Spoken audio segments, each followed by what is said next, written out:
ಧರ್ಮಸ್ಥಳದ ಅವತಾರವನ್ನ ಎಸ್ಐಟಿಯವರು ಅಗೆಯುತ್ತಿದ್ದಾರೆ. ಎಸ್ಐಟಿ ಧರ್ಮಸ್ಥಳದಲ್ಲಿ ಎಷ್ಟು ಆಗಿದ್ರೂ ಕೂಡ ಏನೂ ಸಿಗೋದಿಲ್ಲ. ಮಸೀದಿ ಚರ್ಚ್ಗಳಲ್ಲಿ ಶವ ಹೂತಿಡಲಿಲ್ವಾ? ಧರ್ಮಸ್ಥಳದ ವಠಾರವನ್ನ ಎಸ್ಐಟಿಯವರು ಅಗೆಯುತ್ತಿದ್ದಾರೆ. ಎಸ್ಐಟಿ ಧರ್ಮಸ್ಥಳದಲ್ಲಿ ಎಷ್ಟು ಆಗಿದ್ರೂ ಏನೂ ಸಿಗೋದಿಲ್ಲ. ಮಸೀದಿ ಚರ್ಚ್ಗಳಲ್ಲಿ ಶವವನ್ನ ಹೂತಿಡಲಿಲ್ವಾ? ಕೇವಲ ಧರ್ಮಸ್ಥಳದಲ್ಲಿ ಮಾತ್ರ ಹೂತಿಡೋದು. ಧರ್ಮಸ್ಥಳ ಹೆಸರು ಹಾಳು ಮಾಡಲಾಗ್ತಾ ಇದೆ. ಪೂಜಾರಿ ಕಣ್ಣೀರು. ಧರ್ಮಾಧಿಕಾರಿ ವೀರೇಂದ್ರ ಹೆಗ್ಗಡೆ ಜೊತೆ ನಾವಿದ್ದೇವೆ. ಧರ್ಮಸ್ಥಳದ ವೀರೇಂದ್ರ ಹೆಗ್ಗಡೆ ಜೊತೆಗೆ ಇಡೀ ಜಗತ್ತು ನಿಲ್ಲುತ್ತದೆ. ಧರ್ಮಸ್ಥಳದ ಹಲವರು ಜೈನರಿಗೆ ಸೇರಿದಂತಹ ಸ್ಥಳವಲ್ಲ. ಕೇವಲ ವೀಕ್ಷಕರೇ, ಕೇವಲ ಜೈನರಿಗೆ ಸೇರಿರುವಂತಹ ಸ್ಥಳ ಅಲ್ಲ. ಧರ್ಮಸ್ಥಳವನ್ನ ಹಾಳು ಮಾಡಲು ಯಾರಿಂದಲೂ ಕೂಡ ಸಾಧ್ಯವಾಗುವುದಿಲ್ಲ. ಕುದ್ರೋಳಿ ದೇವಸ್ಥಾನದಲ್ಲಿ ಮಾತ್ರ ಭಕ್ತನಲ್ಲ ನಾನು, ಧರ್ಮಸ್ಥಳದ ಭಕ್ತ. ಎಸ್ಐಟಿಯವರು ಹುಡುಕಿದ್ರು ಏನೂ ಸಿಗೋದಿಲ್ಲ. ಮುಖ್ಯಮಂತ್ರಿಯವರೇ, ಏನು ಮಾಡ್ತಾ ಇದ್ದೀರಿ ನೀವು? ಧರ್ಮಸ್ಥಳದ ಹೆಸರು ಹಾಳು ಮಾಡಲಾಗ್ತಾ ಇದೆ, ಇದನ್ನ ಸಹಿಸೋದಿಲ್ಲ ಅಂತ ಹೇಳಿ ಪೂಜಾರಿ ಹೇಳಿರುವಂಥದ್ದು. ಇಡೀ ಕುದ್ರೋಳಿ ದೇವಸ್ಥಾನ ನಮ್ಮೊಂದಿಗಿದೆ, ಹೆದರಬೇಡಿ, ನಿಮ್ಮೊಂದಿಗಿದೆ, ನಾವಿದ್ದೇವೆ ಅಂತ ಹೇಳಿದ್ದಾರೆ. ಧರ್ಮಸ್ಥಳದ ಪರ ಧ್ವನಿಯನ್ನ ಎತ್ತಿರುವಂತಹ ಜನಾರ್ದನ್ ಪೂಜಾರಿ. ವೀಕ್ಷಕರೇ,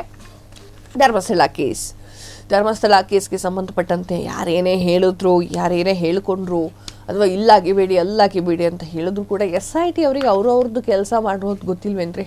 ಅವ್ರು ಕೆಲಸ ಮಾಡಕ್ಕೆ ಹೇಳ್ತಾರೆ. ಇನ್ನು ಜನಾರ್ದನ್ ಪೂಜಾರಿ ಅವರು ಸಾಕಷ್ಟು ವಿಚಾರಗಳನ್ನು ಮಾತನಾಡಿದ್ದಾರೆ. ಏನೇ ಇರಲಿ, ಮೊದಲು ತಪ್ಪಿತಸ್ಥ ಯಾರು ಅನ್ನೋದು ಹೊರಗಡೆ ಬರಲಿ. ತದಾದ ನಂತರ ನೀವು ಸಪೋರ್ಟ್ ಮಾಡ್ತಿರೋ ಮಾಡಲ್ವೋ, ಹೌದು ಅಲ್ವೋ ಅನ್ನೋದು ಗೊತ್ತಾಗುತ್ತೆ. ಈಗ ರಿಸಲ್ಟ್ ಬರ್ದೇನೆ ಪ್ರಶ್ನೆ ಪತ್ರಿಕೆ ಟಫ್ ಇತ್ತು, ಅದು ಸರಿ ಇತ್ತಿಲ್ಲ, ನಾ ಬರ್ದಿದ್ದು ಹಂಗೆ ಹಿಂಗೆ, ಬರಲಿ, ಫಸ್ಟು ಪಾಸ್ ಆಗ್ತೀವೋ ಫೇಲ್ ಆಗ್ತೀವೋ ನೋಡೋಣ.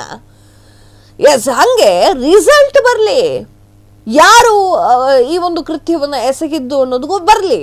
ತದಾದ ನಂತರ ಮಾತನಾಡುವುದು ಒಳ್ಳೆಯದು. ಧರ್ಮಸ್ಥಳ ವಠಾರವಂತ ಎಸ್ಐಟಿ ಅವರು ಅಗೆಯುತ್ತಾ ಇದ್ದಾರೆ. ಅಗಿಬೇಕು, ಯಾಕಂತಂದ್ರೆ ದೂರುದಾರ ಬಂದಿದ್ದಾನೆ. ಎಸ್ಐಟಿ ತನಿಖಾ ತಂಡವನ್ನ ರಚನೆ ಮಾಡಲಾಗಿದೆ. ಈ ದೂರುದಾರ ಕೈ ತೋರಿಸ್ದಲ್ಲ, ಅಗಿಬೇಕು. ಇನ್ನೆಲ್ಲಿ ಕೈ ತೋರಿಸ್ತಾನೆ, ಯಾವ ಮಠ ಮಂದಿರಕ್ಕೆ ಕೈ ತೋರಿಸ್ತಾನೆ ಅನ್ನೋದು ಗೊತ್ತಿಲ್ಲ ಅಲ್ವಾ? ಎಸ್ಐಟಿ ಧರ್ಮಸ್ಥಳದಲ್ಲಿ ಎಷ್ಟು ಆಗಿದ್ರು ಕೂಡ ಏನೋ ಸಿಗೋದಿಲ್ಲ. ಸಿಕ್ಕಿದೆ, ಆಲ್ರೆಡಿ ಒಂದು ತಲೆಪುರಡೆ ಸಿಕ್ಕಿದೆ, ಇದು ಗೊತ್ತಿದೆ. 6ನೇ ಸ್ಪಾಟಲ್ಲಿ ಸಿಕ್ಕಿದೆ. ಮಸೀದಿ ಚರ್ಚುಗಳಲ್ಲಿ ಶವವನ್ನು ಹೂತಿಡಲಿಲ್ವಾ? ಇದು ಧರ್ಮದ ವಿಚಾರವಲ್ಲ. ಇದು ಯಾರು ತಪ್ಪು ಮಾಡಿದ್ದಾರೆ ಎನ್ನುವಂತಹ ವಿಚಾರ. ಧರ್ಮಸ್ಥಳದ ಹೆಸರು ಹಾಳು ಮಾಡಲಾಗ್ತಾ ಇದೆ ಅಂತ ಹೇಳಿ ಜನಾರ್ದನ್ ಪೂಜಾರಿ ಅವರು ಕಣ್ಣೀರನ್ನು ಹಾಕಿದ್ದಾರೆ. ಕ್ಷಣ ಕ್ಷಣದ ಸುದ್ದಿಗಳಿಗಾಗಿ ಫ್ರೀಡಂ ಟಿವಿ ಸಬ್ಸ್ಕ್ರೈಬ್ ಮಾಡಿ, ಲೈಕ್ ಮಾಡಿ ಹಾಗೂ ಫಾಲೋ ಮಾಡಿ. ಹೊಸ ಸುದ್ದಿಗಳ ನೋಟಿಫಿಕೇಶನ್ಗಾಗಿ ಬೆಲ್ ಐಕಾನ್ ಮೇಲೆ ಕ್ಲಿಕ್ ಮಾಡಿ.